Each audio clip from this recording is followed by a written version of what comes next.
Bonjour à toutes et à tous, bienvenue dans ce nouveau numéro de Repère, le magazine de la rédaction de TV Vendée, consacré cette semaine aux violences conjugales et plus particulièrement à une nouvelle structure inaugurée il y a quelques jours par la ministre de l'Égalité entre les femmes et les hommes, Aurore Bergé, la Maison des Femmes, la 77e structure de ce type en France. Et pour nous en parler, deux invités, Annick Billon, sénatrice de la Vendée, bonjour. Bonjour. Et à vos côtés, Caroline Paget, médecin légiste au sein du CHD Vendée et membre du comité de pilotage de la Maison des Femmes. Bonjour. Bonjour. Donc cette Maison des Femmes inaugurée le 29 janvier par Aurore Bergé, mais qui a ouvert ses portes dès le 19 janvier. Donc une structure au sein de l'hôpital qui permet donc un accompagnement et une prise en charge des femmes victimes de violences conjugales en Vendée, avec une équipe pluridisciplinaire, sage-femme, psychologue, médecin légiste, donc en l'occurrence vous, Caroline Paget, médecin généraliste, assistante sociale, mais il y a également la présence d'avocats avec des permanences juridiques et d'associations d'aide aux victimes. Caroline Paget, comment a été construite cette équipe et de manière plus générale cette structure de la Maison des Femmes ? Alors en effet, on a mis en place un comité de pilotage courant de l'année 2023 avec des membres du service de gynécologie obstétrique, des membres du service de médecine légale, de la direction et puis une chargée de mission qui est arrivée il y a maintenant un an. Cette création de notre comité de pilotage a été mise en place dans le cadre du plan interministériel Toutes et tous égaux 2023-2027 pour que chaque département soit doté d'une maison des femmes adossée à une structure hospitalière. Donc notre comité de pilotage a été créé dans ce contexte. Et puis, nous avons développé un petit peu ce projet pour donc une ouverture le 19 janvier. Et sur tout ce temps un petit peu de création, on a travaillé étroitement avec l'ARS et la déléguée aux droits des femmes. Et puis, avec tous les partenaires présents sur le territoire, on a mis en place des comités notamment associatifs, des comités avec les partenaires institutionnels. Et puis, donc, nous, ce qu'on souhaitait, c'était vraiment, en effet, une prise en charge pluridisciplinaire, donc avec des médecins généralistes, des médecins légistes, des sages-femmes, psychologues et secrétaires, donc des recrutements qui sont uniquement hospitaliers. Et puis voilà, de pouvoir, pour faciliter le parcours global de la femme, travailler étroitement avec les partenaires du territoire, donc avec les associations d'aide aux victimes, les avocats et les forces de sécurité intérieure. Annick Billon, les violences conjugales, ça fait partie des sujets qui vous tiennent particulièrement à cœur et vous étiez présente à l'inauguration de cette Maison des Femmes. Quel manque ça vient combler en Vendée ? En réalité, la lutte contre les violences faites aux femmes implique un certain nombre d'acteurs. C'est forcément du judiciaire, c'est aussi la sécurité, des services de police, la gendarmerie, c'est aussi des associations, c'est les collectivités. Le département est très actif en Vendée sur toutes ces thématiques-là. Et donc, l'avantage d'avoir une telle structure, c'est, comme l'a dit Madame, c'est concentrer à un même endroit un certain nombre de disciplines pour pouvoir accompagner dans les meilleures conditions les femmes victimes. C'est-à-dire qu'une femme victime, elle a besoin d'être accueillie, d'être accompagnée dans ses démarches, mais elle a aussi besoin d'être soignée. Et donc, cette Maison des Femmes, eh bien, elle rassemble un certain nombre de spécialités qui vont permettre à ces femmes, parce qu'il est question majoritairement de femmes, d'avoir un parcours plus simple, plus facile en réalité, et de pouvoir se sortir de ce cercle des violences intrafamiliales, des violences conjugales. Et c'est évidemment tout l'objet de cette Maison des Femmes qui est une structure centrale, mais qui sera amenée dans le temps à avoir des antennes dans le département. C'est donc une amélioration. On a pu la visiter. Je crois qu'ils ont fait un travail formidable en un temps record. On s'y sent bien. On s'y est bien senti à l'inauguration. Elle accueille déjà des femmes depuis quelques semaines. Elle a pour vocation d'accueillir 300 femmes tous les ans. Donc, c'est vraiment une structure obligatoire, parce qu'on le sait, les violences faites aux femmes, elles ne diminuent pas, elles s'occupent énormément les services de gendarmerie et de police, et c'est les violences intrafamiliales en général. Une inauguration, je le disais, effectuée en présence de la ministre déléguée chargée de l'égalité entre les femmes et les hommes, Aurore Bergé. Je vous propose de l'écouter justement le jour de cette inauguration au micro de Florian Wozniak. Ici, on va pouvoir déposer plainte. Ici, on va pouvoir avoir un accompagnement juridique. Ici, on va pouvoir avoir un accompagnement médical, à la fois psychologique, à la fois médecine générale, à la fois médecine légale, quand on a besoin de faire constater les violences qu'on a eu à subir. Spécialiste de santé, parce qu'on est en lien avec le centre hospitalier, parce que parfois, une reconstruction, c'est dentaire, c'est gynécologique, c'est tous les aspects de la vie et de la santé qui peuvent être appréhendés. Et puis ici, on peut venir aussi sans rendez-vous. On peut venir juste parce qu'on a besoin d'un lieu où on se sent en sécurité, où on a envie d'échanger, où on a envie de parler, où on se sent bien, tout simplement, et respecté. Et puis, ce qui est aussi important, c'est que tous les professionnels de santé qui sont ici, ils vont venir former et sensibiliser tous les autres, ceux qui sont en hôpital, ceux qui sont en médecine de ville, pour garantir que chaque professionnel de santé, qu'il soit infirmier, sage-femme, médecin, kiné, dentiste, peu importe, sache poser des questions pour comprendre s'il y a eu des violences, garantir que ce questionnement il soit de plus en plus systématique pour détecter les femmes victimes de violences.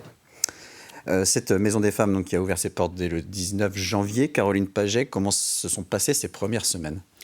Eh bien, en effet, on a déjà accueilli une quinzaine de femmes depuis l'ouverture. Les associations nous avaient prévenu qu'elles avaient déjà pas mal de femmes, entre guillemets, sur liste d'attente, donc on n'est pas surpris. Mais ça se passe bien, on a des retours positifs. C'est vrai que, comme disait Madame Billon, c'est une structure qui est accueillante, qui est chaleureuse, avec évidemment des codes sanitaires, mais qu'on a voulu quand même, voilà, quelque chose d'accueillant. Donc, chaleureux. Ça se passe bien, oui.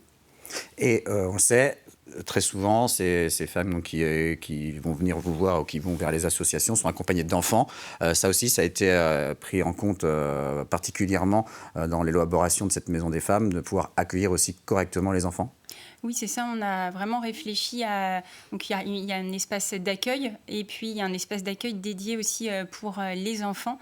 On sait bien que dans le cadre des violences conjugales, les enfants sont co-victimes. Donc, c'était important pour nous aussi de pouvoir avoir un espace qui est vraiment adapté aux enfants et puis de pouvoir, si besoin, aussi prendre un temps avec eux et les orienter vers les unités d'accueil pédiatrique enfants en danger en cas de besoin. Annick Billon, en juillet 2019, vous aviez publié une tribune dans Libération signée par 140 sénatrices et sénateurs intitulée « Féminicide, où est la grande cause du quinquennat ?» Aujourd'hui, en 2023 en tout cas, on a noté en Vendée 1079 faits de violences conjugales et 2 féminicides. Si on parle du niveau national, 373 000 femmes victimes en 2022 de violences physiques, sexuelles, psychologiques ou verbales commises par leur conjoint ou ex-conjoint. Presque 7 ans après cette tribune, où en est-on ? Comment les choses ont évolué ? Alors, ce qu'on peut dire, c'est qu'il y a eu un certain nombre d'outils qui se sont développés dans les territoires grâce aux collectivités en particulier. Moi, je vois sur le département de la Vendée, on a inauguré aussi le pacte Nouveau Départ avec la ministre la semaine dernière. Eh bien, ces structures, les associations, le département, les collectivités, les villes, La Roche-sur-Yon par exemple, travaillent déjà tous ensemble. Donc, sur la dynamique pour réagir, pour accompagner, pour identifier, pour soigner, elle existe déjà. Par contre, ce qu'on peut dire aussi, c'est que les faits de violence ne reculent absolument pas. Et ça, c'est véritablement source d'inquiétude. Alors moi, au Sénat, depuis de nombreuses années, depuis que je suis au Sénat, je suis impliquée sur ces sujets. Et comment on s'implique ? Eh bien, aujourd'hui, il faut défendre des moyens pour ces associations qui sont un contact privilégié. C'est France Victimes, c'est CIDFF, c'est Solidarité Femmes. Et puis, c'est aussi comment on organise aujourd'hui l'éducation à la sexualité, l'éducation à la vie sexuelle et affective pour les jeunes, parce qu'il faut, dès le plus jeune âge, acculturer, on va dire, les enfants aux violences, qu'ils peuvent être victimes, ils peuvent être témoins.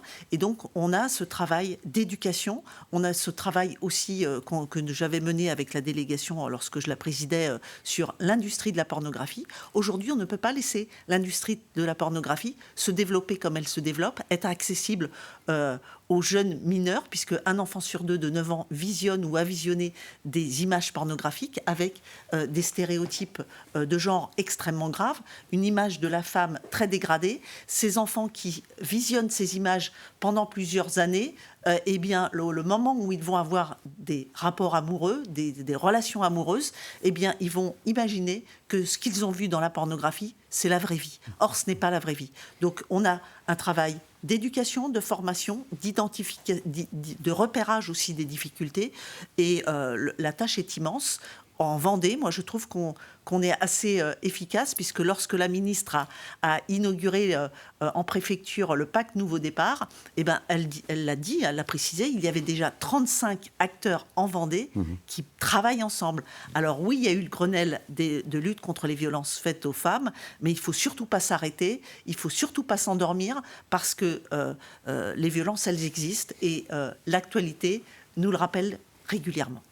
On va parler de votre spécialité, Caroline Paget, la médecine légale. Peut-être d'ailleurs déjà expliquer votre rôle au sein de la Maison des femmes en tant que médecin légiste, et aussi sur la demande de revaloriser le service de médecine légale de l'hôpital de La Roche-sur-Yon en unité médico-judiciaire.